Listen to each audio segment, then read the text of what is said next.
So I had two experiences growing up. One that I felt extremely intimidated walking into art galleries. I felt it was always a very elitist sort of space and not very welcome as a young person growing up in this country. So the idea of the art fair was to democratize the arts and make it accessible to a much wider public. In a way, a similar experience in the journey of mental health, where I saw a lot of fragmented brokenness in the sort of mental health infrastructure and in the services, and really felt like why cannot people access quality care in this country? Why can't people have it in one place under one roof? Why can't there be a brand that people can trust when they go for all their complex mental health needs? And what would it take to build that?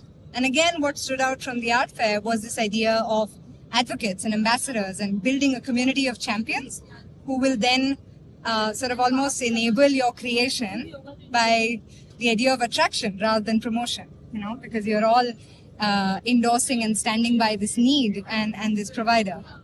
So that was really the inspiration. So growing up, I had a lot of very personal challenges with mental health. I've talked often about my mother's schizophrenia, and she was undiagnosed for 25 years. For me, that meant that the years that I was studying in school and college, our family spent in a very dark space.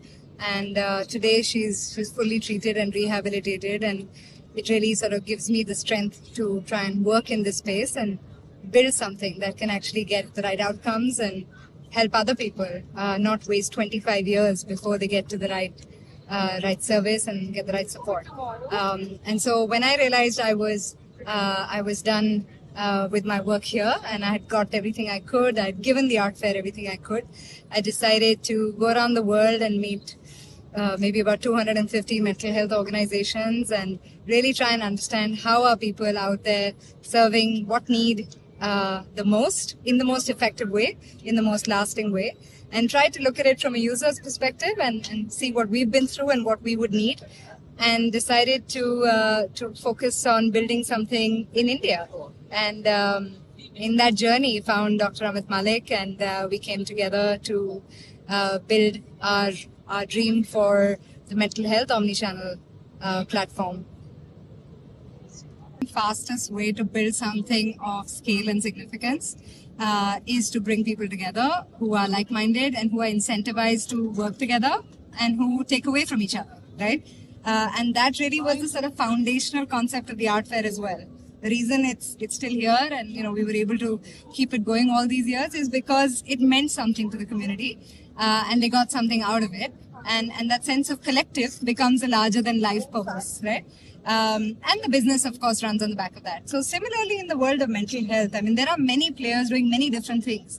But if you look at what has scaled or what is possible to reach the largest number of people, there are limitations. And those limitations are about the way things are set up.